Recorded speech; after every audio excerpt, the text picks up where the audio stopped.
দেশের রাজনৈতিক পট পরিবর্তনের পর নবগঠিত নির্বাচন কমিশন নতুন রাজনৈতিক দলের নিবন্ধন দিতে আবেদনের আহ্বান জানায়। সে আহ্বানে ব্যাপক সাড়া পড়ে রাজনৈতিক অঙ্গনে।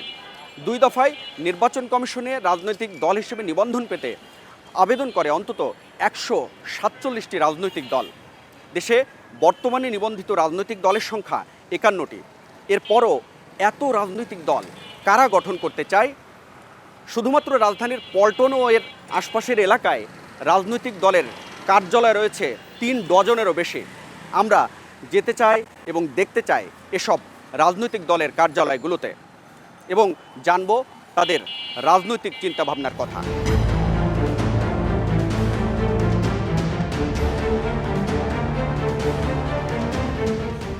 রাজধানীর মগবাজার জরাজীর্ণ এই ভবনের ঠিকানায় রয়েছে নিবন্ধন প্রত্যাশী জনতার কথা বলে নামের একটি রাজনৈতিক দলের প্রধান কার্যালয়। কিন্তু সেখানে নেই কোনো সাইনবোর্ড।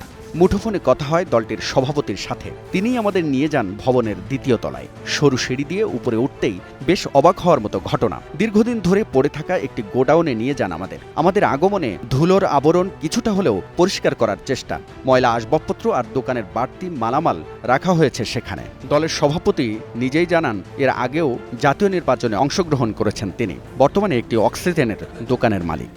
আমি মোটামুটি 2006 থেকে যখন নাকি বিভিন্ন রকম ঝামেলা ছিল যে এই দলে যোগদান না করলে সমস্যা, ওই দলে যোগদান না করলে সমস্যা, তখন আমি চিন্তা করলাম এই দলাদলির চাইতে নিজে একটা দল গঠন করার চেষ্টা করি। 11-12 হাজার কর্মী সদস্য আছে সারা বাংলাদেশে। কিন্তু তারা আসে কোথায়? মানে আপনার দলীয় কার্যালয়ে নেই, কোথায় আসে তারা? যা যা আসে সবাই নিজ অর্থায়নে খাওয়া দাওয়া করে, নিজ অর্থায়নে আমাদেরকে সমর্থন দেওয়া যায়। এবারের গন্তব্য নিবন্ধন প্রত্যাশী রাজনৈতিক দল সংবিধান বিষয়ক জনস্বার্থ পার্টির কার্যালয়। তোপখানা রোডে দলটির অফিস। দলের আহ্বায়ক নিজেই আমাদের পথ চিনিয়ে নিয়ে গেলেন কথিত কার্যালয়ে। সেখানে নেই কোনো সাইনবোর্ড, নেই একাধিক লোকের বসার মতো জায়গা। তবে অবাক ব্যাপার যে সংবিধান শব্দের প্রয়োগ যে দলের নামের সাথে, সেই দলের আহ্বায়ক নিজেই জানেন না সংবিধান সম্পর্কে তেমন কিছুই। মানে আপনার দলের নিবন্ধন যাওয়ার উদ্দেশ্যটা কি বলেন তো? উদ্দেশ্য হলো যে বাংলাদেশের স্বাধীনের পর থেকে এই পর্যন্ত কোনো লোকই সংবিধান দিয়ে একটা জনস্বার্থ দিয়ে কোনো নির্বাচনের কাছে আবেদন করে নাই। আমার জনস্বার্থ, জনগণের স্বার্থ নিয়ে একটা পার্টিতে কাজ করার জন্য আমার একটা উদ্দেশ্য আগে থেকে। মানুষ তো একদিনে কাজ করে। ধারা কয়টা জানেন? সংবিধানের সব ধারা আমার মুখস্থ নাই। না, কয়টা ধারা? সংবিধানে 38 ধারা আছে। 38 ধারা কতগুলো ধারা? সেটা আমি তো নাম দিয়েছি, বললাম আপনার আমি যে নাম কেন দিচ্ছি তাও বললাম। আপনি যদি না বোঝেন তো আমি তো বুঝতে পারবো না, আমি আবার বলতে পারি। একটা মিডিয়া একটা খবর উঠছে, সেই খবরটা আবার প্রতিবাদ দিচ্ছে যে এই খবরটা উঠছে। আমি সংবিধানের কয়টা ধারা এটা জানেন? আমি তো দলের নাম দিয়েছি জনস্বার্থ। এটা তো আপনি দেখেন এই যে লেখা আছে সংবিধান লাগায় যে পার্টির নাম দিলে আপনি দেখেন এখানে লেখা আছে প্রস্তাবিত। কতটুকু যৌক্তিক হলো? না, এটা প্রস্তাবিত। একটা বাজেট যখন সরকার দেয়, বাজেটটা কি করে একটা প্রস্তাব করে। আমি এটা প্রস্তাব করছি, এটা আবার সংযোজন হইবে। এটা আবার আমার পার্টির সেই সংবিধানের বিভিন্ন কাগজ দিয়া আমি সংবিধান বই তৈরি করবো। আমার সরকার সময় দেবে। আর শর্ত অনুযায়ী 100টি উপজেলায় অফিস খরচ কিভাবে বহন করবেন জানতে চাইলে তিনি বলেন দলের উপদেষ্টা যারা হবেন তারাই দিবেন খরচ। অথচ তার নিজের আয়ের উৎসই হচ্ছে পত্রিকায় বিজ্ঞাপন সংগ্রহের কমিশন। এরকম কয়েকটা বিভাগের লোকের সাথে আমার পরিচয় আছে। তারা বলছে যে আপনি কোনো রাজনৈতিক দলের সাথে আমাকে সম্পৃক্ত করেন, তা আমাদের জেলায় আমরা অফিসের ব্যবস্থা করবো। আমাদের একটা বিভাগে আপনাদেরকে একটা কমিটি রাখলে বিভাগের মাধ্যমে যে জেলাগুলো আছে আমরা সহায়তা করবো। এরকম লোক আমার না হলেও মানে 5-7 লোক আমার আছে।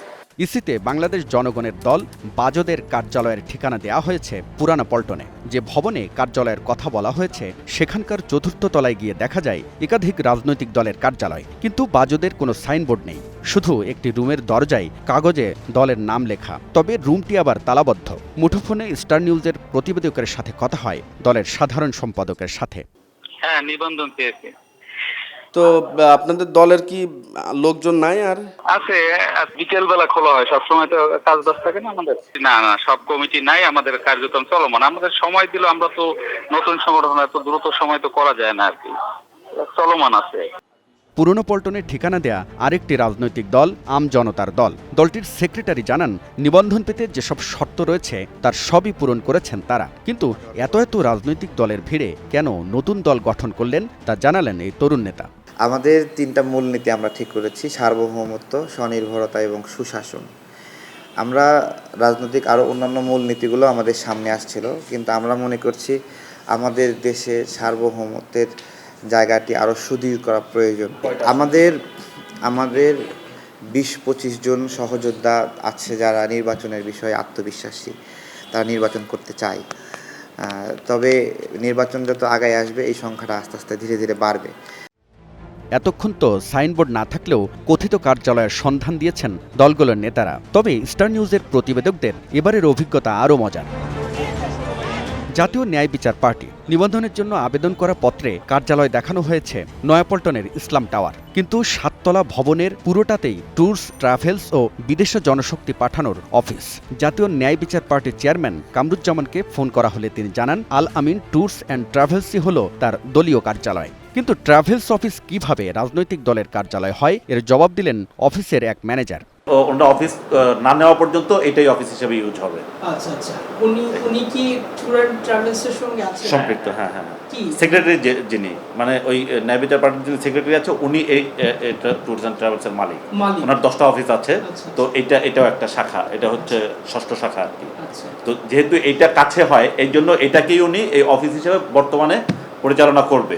ইসিতে আবেদন করা পল্টন ও আশপাশের এলাকায় অন্তত 8টি দলের অবস্থান অনেকটাই কাজীর গরুর মতো, কেতাবে আছে গলে নেই। তাদের কেন্দ্রীয় কার্যালয়ের কোনো হদিশই মেলেনি। এর মধ্যে বাংলাদেশ ইসলামী জনতা পার্টি, দেশ বাঁচাও মানুষ বাঁচাও আন্দোলন, মুক্ত রাজনৈতিক আন্দোলন, অহিংস গণ আন্দোলন, বাংলাদেশ তিশারি ইনসাফ দল, NAP Bhashani, Bangladesh united party, Bangladesh Nagorik party. সাবলেটে সাধারণ মানুষ ভাড়া থাকে, কিন্তু সাবলেট ভাড়া নিয়ে তৈরি হয়েছে অদ্ভুত এক দল। নাম তার বাংলাদেশ আজাদি পার্টি। পুরানো পল্টনের শাওন টাওয়ারের 10ম তলাকে কেন্দ্রীয় কার্যালয়ে দেখে নিবন্ধনের আবেদন করেছে তারা। ছোট্ট এই রুমটি ব্যবসার জন্য ভাড়া নিয়েছে কিছুদিন আগে। একটি চেয়ার ও টেবিল পাতা আছে, তবে সেখানে কাউকে খুঁজে পাওয়া যায়নি। সাবলেট ভাড়া দেয়া মূল মালিক জানান, এটি কোনো রাজনৈতিক দলের কার্যালয় নাই। 4 দিন আগে দরজার সামনে দলের নামে নেমপ্লেট বসানো হয়েছে। আপনি রাজনৈতিক কার্যালয় হিসেবে ভাড়া দিচ্ছেন? না না না না, ভাড়া দেয়নি। ওর একটা বিজনেস ফার্ম আছে, ফার্মের জন্য সে আমার একটা সাবলেট নিছে। না না না, এই তো সে বিজনেসের জন্য আমাকে 2 দিন আগে সে আমাকে নিচ্ছে যে এর মধ্যে আসে সে কালকে আমি এটা ফেলে দিব আজকে। ইসিতে নিবন্ধনের জন্য আবেদনকারী পল্টন এলাকায় সাইনবোর্ড সর্বস্ব এমন দল মিলেছে আরও। নূরজাহান শরীফ প্লাজায় একটি কক্ষে রয়েছে বাংলাদেশ বেকার মুক্তি পরিষদের কেন্দ্রীয় কার্যালয়, তবে সেটি বন্ধ পাওয়া যায়। এই কক্ষের আশপাশে রয়েছে 3 থেকে 4টি ট্রাভেলস এজেন্সির অফিস। 106টা উপজেলা, 20টা জেলা কমিটি, 20,000 ভোটারের স্বাক্ষর সকল শর্ত পূরণ করে আমরা আবেদনটা জমা দিয়েছি। নয়াপল্টনের স্টার্ন ট্রেড সেন্টারে বাংলাদেশ ডেমোক্রেটিক মুভমেন্ট পার্টির কেন্দ্রীয় কার্যালয়, কিন্তু স্বাভাবিক রাজনৈতিক দলের কেন্দ্রীয় কার্যালয়ের মতো চিত্র দেখা যায়নি। কার্যালয়ও তালাবদ্ধ। আশপাশের অফিসের লোকজনের সাথে কথা বলে জানা যায় এটি কোন রাজনৈতিক দলের কার্যালয় তাদের জানা নেই। দলটির সভাপতি মোহাম্মদ আলমগীর হোসেন সন্ধ্যার পর এখানে আসেন। জানি না, কিচ্ছু আমরা কিছু জানি না। কোনো রাজনৈতিক কার্যক্রম দেখছেন না, কোনো জন আসি দেখি না। আয়া বইটো না সাস্তা খাই আবার খতম বইটো জায়গা দূরে। বিজয়নগরের পুরনো এই ভবনে গণদলের কেন্দ্রীয় কার্যালয়। ভেতরে প্রতিটি ফ্লোরে ব্যবসা প্রতিষ্ঠানের অফিস। নিরাপত্তা কর্মী জানান, কোনো রাজনৈতিক দলের অফিস নেই এই ভবনে, কিন্তু নিবন্ধনের জন্য আবেদন করা গণদল তাদের কেন্দ্রীয় কার্যালয় দেখিয়েছে এই ভবনে। 6ষ্ঠ তলায় পাওয়া গেল গণদলের একটি ছোট্ট সাইনবোর্ড। এটা তো বন্ধই থাকে, মাঝে যে ভাড়া নিয়ে সমস্যা হয়েছিল আমাদের এই বাসা মালিকের সাথে। তো একবার হচ্ছে পুলিশ উকিল টুটিশও দিয়েছিল, এখানে দেখলাম মেরেও দিয়েছিল। অনেক সময় এরা মিটিং করে, সেটিং করে আর এই বাড়িওয়ালা যে মহিলা, ওনাকে দীর্ঘদিন যাবৎ ভাড়া দেয় না, খালি ঝগড়াই দেখি, আর কিছু বলতে পারি না। ফ্ল্যাটটা ব্যবহার করে ওনারা রাজনৈতিক কার্যালয় দিয়েছে। আপনি কি এর আগে কখনো দেখেন নাই তাহলে? না না না না, আমি এগুলো কেমনে খাবো? না তো দূরে থাকো, বরং ওই যে এখন আমি একটু শিওর হয়ে গেছি কোনটা, তাই না? এদেরকে তো মনে হয় কি করবো, আপনি তো আমি হারাম করে কিছু বলতে পারতাম না। আচ্ছা, কি হিসেবে এরা তো আমাদের ম্যান্ডেট দিচ্ছে না, আমাদের টাকা পয়সাই দেয় না এরা। নিবন্ধন প্রত্যাশী ন্যাশনাল ডেমোক্রেটিক পার্টির অফিসের খোঁজে স্টার নিউজের প্রতিবেদক যান নয়াপল্টনে। বেশ কিছুক্ষণ খোঁজাখুঁজির পর পাওয়া যায় দলের সাইনবোর্ড। সরু সিঁড়ি ভেঙে জরাজীর্ণ ভবনের 5ম তলার ছাদে উঠে পাওয়া গেল তালাবদ্ধ অফিসটি। বাড়ির ম্যানেজার জানান, সারাদিন বন্ধই থাকে অফিসটি, কোনো নেতাকর্মীকে কখনো দেখা যায়নি। ভাড়া আজকে 20 বছর ধরে এই বিল্ডিং ভাড়া 20 বছর ধরে। উনি কি শুধু এই পার্টি পারপাসই নিছেন? না না, শুধু পার্টির পারপাসে, এর বিষয়ে আমি আর কিছু জানি। গণতান্ত্রিক নাগরিক শক্তি ডিসিপির অফিসের খোঁজে আবারও নয়াপল্টনে আমরা। নিচে নেই কোনো সাইনবোর্ড, 10ম তলায় মিলল তালাবদ্ধ অফিস। দরজার গ্লাসের বাইরে থেকে পরিষ্কার দেখা যায় ধুলোর পরত। মুঠোফোনে কথা হয় দলটির চেয়ারম্যানের সাথে, জানান শুধু মিটিংয়ের সময়ই নেতাকর্মীরা উপস্থিত হন সেখানে। হ্যালো, হ্যাঁ আব্দুল মালিক ভাইয়ের সঙ্গে কথা বলছি। এবার বাংলাদেশ জনমত পার্টির অফিসের সন্ধানে আমরা। 3য় তলায় মিলল সাইনবোর্ড, কিন্তু তালাবদ্ধ দরজা। দলটির আহ্বায়ক অন্য অফিসে বসেন জানিয়ে টানানো রয়েছে একটি নোটিশ। কিছুক্ষণ পর একজন এসে গেট খুললেন, জানান তিনি সদস্য সচিব। পার্টির আহ্বায়ক আগে জাতীয় পার্টির সঙ্গে রাজনীতিতে যুক্ত ছিলেন। 2024-এ নির্বাচন করেছেন তৃণমূল বিএনপির সঙ্গে জোটে। আমাদের দল নিবন্ধন পাওয়ার পর না আমরা একটা ফুললি একটা পার্টি অফিস নিতে পারবো, যেহেতু আমরা এখান থেকে আমি করতে পারছি, এবং আমাদের যে নাকি আহ্বায়ক আছেন ওনার অফিসটা আরও বড়। আহ্বায়কের অফিস আলাদা, উনি আমাদের পার্টিগত কোনো মিটিং থাকলে এখানে বসেন। রাজধানীর তোপখানা রোডের শিশু কল্যাণ ভবনের 6ষ্ঠ তলায়, ঠিকানা বাংলাদেশ কমিউনিস্ট পার্টি, মার্ক্সবাদী, সংক্ষেপে সিপিবির অফিস। এখানে শুধু একটি কক্ষেই প্রধান কার্যালয় রাজনৈতিক দলটির, যেখানে ঝুলছে তালা। এখন মনে হয় বের হয়েছে, ওনার আরও লোকজন আসতো, প্রায় মাঝে মাঝে অনেক লোক আসে। কক্ষের বাইরে লাগানো দলের সভাপতি আব্দুস সামাদ সুজনের রং বেরঙের ব্যানার। সিটি কর্পোরেশন, জাতীয় সংসদ নির্বাচনও করেছেন তিনি। ফোন দিলে স্টার নিউজকে তিনি জানান বর্তমানে দলীয় কাজে ঢাকার বাইরে আছেন। দাবি করেন ঢাকার বাইরে 200 কার্যালয় আছে তার। সব শর্ত মেনেই করেছেন আবেদন। যে শর্ত, জি, এটা তো আমরা পূরণ করতে পারি নাই। কারণ হলো আমরা অনৈতিকভাবে কোনো নিবন্ধন নিব না। অনেক দল আছে তারা রেডিমেড ভাবে অফিস খোঁজা নিবন্ধন নিচ্ছে, আমরা জানি, কিন্তু আমরা কোনো অনৈতিক ভাবে কোনো আবেদন করব না। এবার আমরা শতভাগ ফুলফিল আছি, আমাদের অফিস আছে। একই ভবনের একই তলায় বাংলাদেশ সমাজতান্ত্রিক দল মার্ক্সবাদীর কার্যালয়, সেটিও তালাবদ্ধ। ফোনে সমন্বয়ক মাসুদ রানা জানান তিনি জাতীয় ঐক্যমত্য কমিশনের বৈঠকে রয়েছেন। কিছুক্ষণ পর সেখানে আসেন দলের একজন সদস্য, জানান 2013 সালে যাত্রা শুরু করে দলটি। নির্বাচন নয়, অধিকার আদায়ের উদ্দেশ্যে করতে চান রাজনীতি। 2013 সাল থেকে আমরা বাসদ মার্ক্সবাদী। আমাদের দলটা মূলত নির্বাচন কেন্দ্রিক না, হ্যাঁ, কিন্তু তারপরেও যখন দেশের মানে এখনও একটা গণতান্ত্রিক যে পরিবেশ, সেটাই আমাদের আসলে আমরা এখন নিশ্চিত করতে পারিনি। ফলে সেই অর্থে জনগণের সাথে থাকার জন্য আমরা অবশ্যই রাজনীতিতে নির্বাচনে যাওয়ার বিষয়টা আমরা মানে ভাবি। নাম ও সাইনবোর্ড সর্বস্ব এসব দলের ভিড়ে পল্টন ও আশপাশের এলাকায় ভিন্ন চিত্রও রয়েছে, যেমন জনতা পার্টি বাংলাদেশ বা জেপিবি। কাজী নজরুল ইসলাম এভিনিউয়ের আলিশানি ভবনে রয়েছে দলটির অফিস। সদ্য গঠিত এই দলের অফিসের ভেতরের চাকচিক্য চোখে পড়ার মতো। ভবনের 19 তলায় 5000 স্কোয়ার ফিটের অফিস ভাড়া নিয়েছেন চিত্রনায়ক ইলিয়াস কাঞ্চনের নেতৃত্বে গঠিত জনতা পার্টি। দলটির মহাসচিব প্রবীণ সাংবাদিক শওকত মাহমুদ জানান নিবন্ধন পেলে আগামী নির্বাচনে অংশ নেবে জনতা পার্টি। আমরা দলের আত্মপ্রকাশের আগেই আমাদের অফিস নিয়েছি, কারণ আমরা দেখছি যে অনেক দল আত্মপ্রকাশ করে কিন্তু তাদের কোনো ঠিকানা নেই। আমরা আগে ঠিকানাটা ঠিক করেছি। তবে আমরা আশাবাদী যে আমরা ইনশাল্লাহ আমরা নিবন্ধন পাবো, কারণ যেই মানদণ্ডে নিবন্ধন দেওয়া হয় সেই মানদণ্ডে আমরা অবশ্যই উত্তীর্ণ হতে পারবো। এই এলাকাতেই বাংলাদেশ ন্যাশনাল লেবার পার্টির অফিস। দলটির মুখপাত্র শরীফুল ইসলাম অভিযোগ করেন বারবার আবেদন করলেও তাদের নিবন্ধন দেয়নি আওয়ামী লীগ সরকার। নির্বাচনে গেলে কমপক্ষে 10টি আসনে জয়ের আশা তার। তবে কোন কোন আসনে জিতবেন এমন প্রশ্নে কিছুটা অস্বস্তিতে পড়েন এই নেতা। কুমিল্লা 14 গ্রাম যে আসনটা, ওখানে আমরা মানে আশাবাদী, এবং নাঙ্গলকোটটা আমাদের ওখানে ভালো।